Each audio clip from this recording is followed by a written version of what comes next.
This is Countryside News Channel, your official online and cable news channel, giving you the latest information from the province of Lanao del Norte. Countryside News Channel.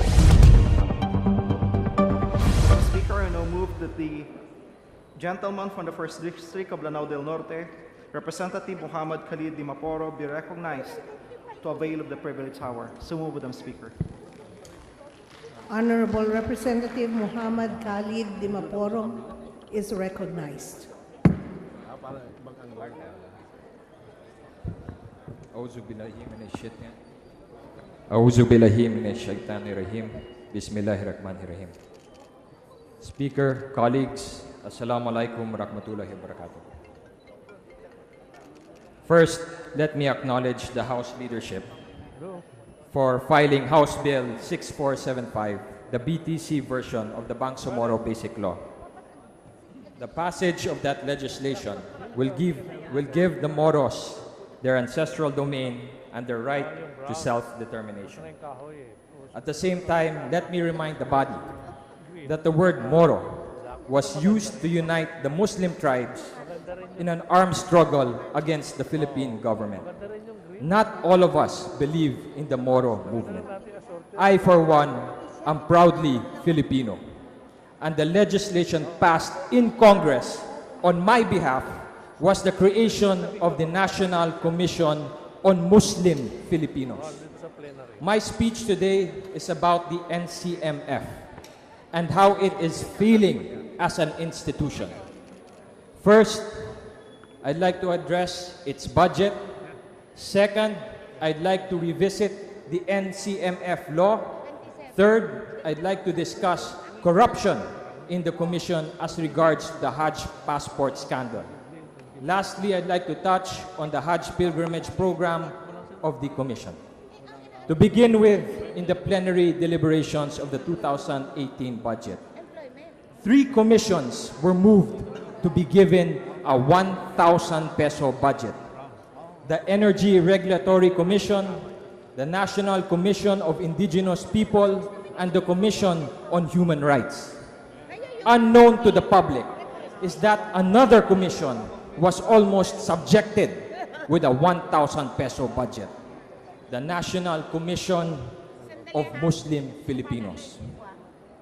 This was mainly due to the unsatisfactory presentation and explanation of their 2018 budget during the NCMF budget briefing and pre-plenary under the Committee of Appropriations.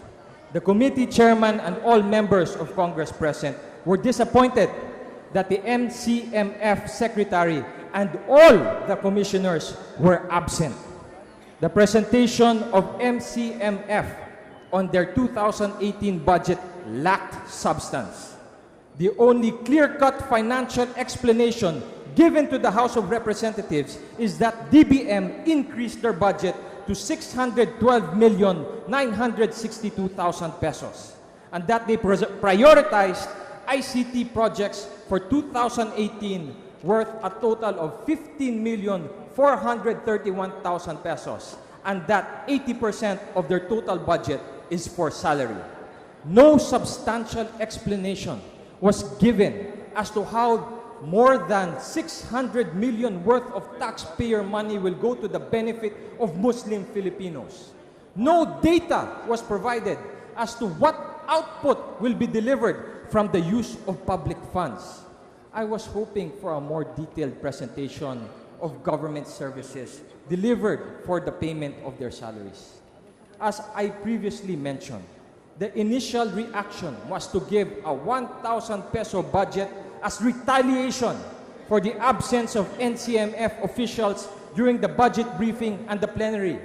The 2018 NCMF budget passed unquestioned and was approved even with the absence of its officials. The approval of the 2018 NCMF budget was in retrospect an act of kindness. Those of us present in the committee were not satisfied with the answers regarding their budget for salary.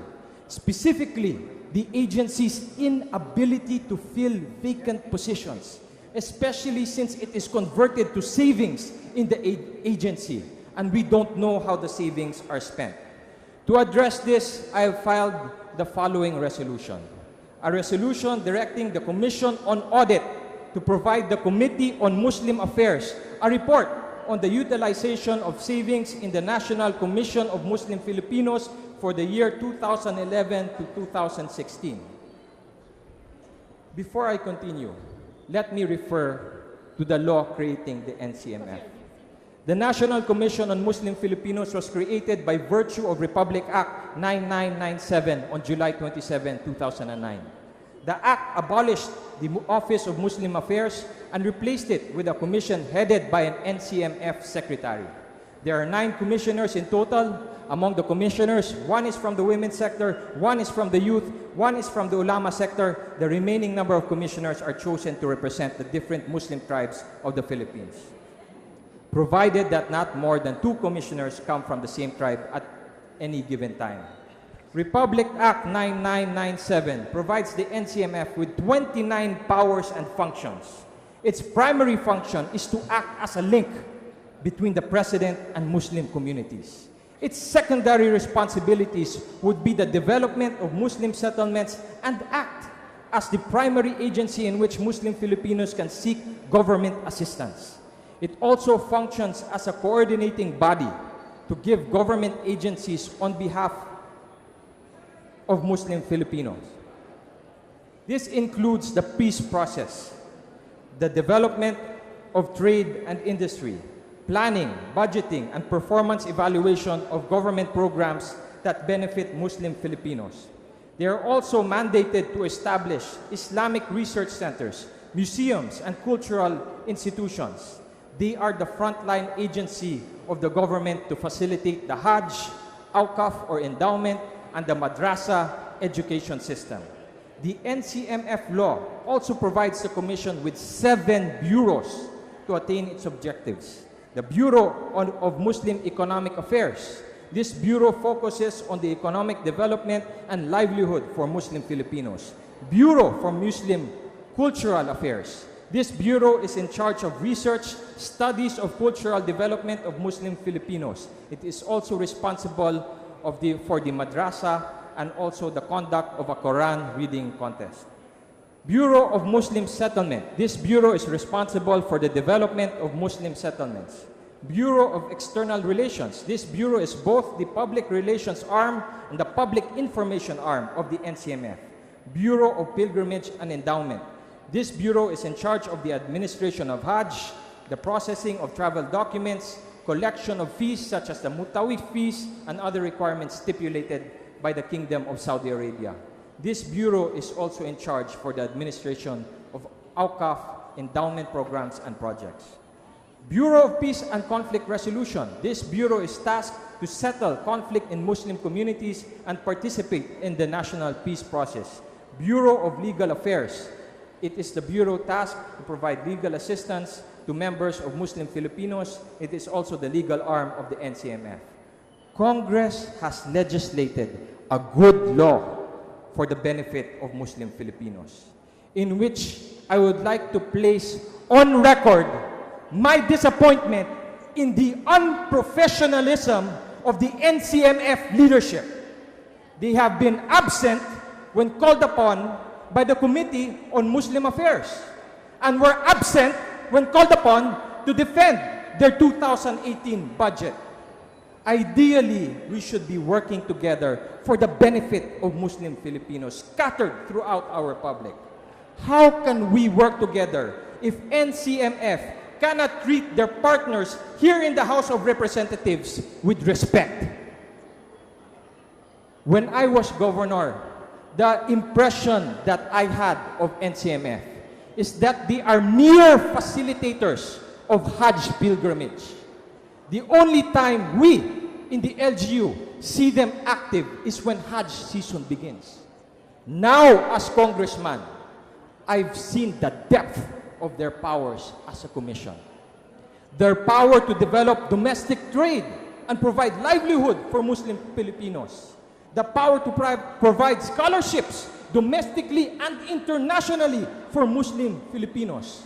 the power to establish cultural museums, the responsibility over the madrasa educational system, all of which could have been for the benefit of my province, Lanao del Norte, and other Muslim Filipino settlements outside of the ARMM.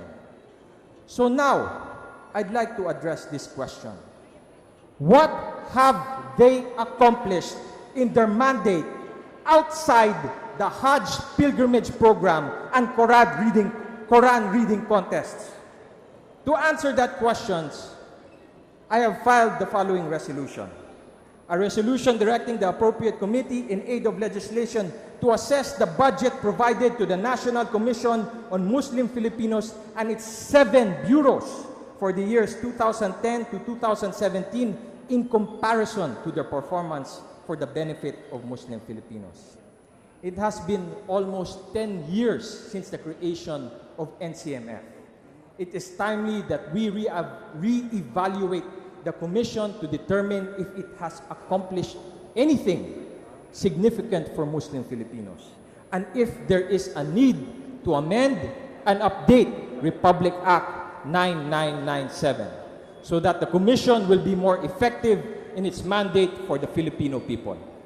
Next, the current problem of NCMF is that it has been recently rocked with scandal. Last year, 177 Hajj pilgrims from Indonesia were arrested on August 18, 2016. Indonesian pilgrims were able to attain Hajj passports from the Department of Foreign Affairs in coordination with the National Commission on Muslim Filipinos. The Indonesians paid anywhere between 270,000 pesos to 460,000 pesos to obtain a Hajj passport from the Philippines and join the Philippine Hajj delegation. The National Bureau of Investigation unearthed the conspiracy behind the detention of 177 Indonesians. The NBI's Anti-Human Trafficking Division surmised that the Hajj passport scam included members of NCMF, DAFA, and civilian recruiters.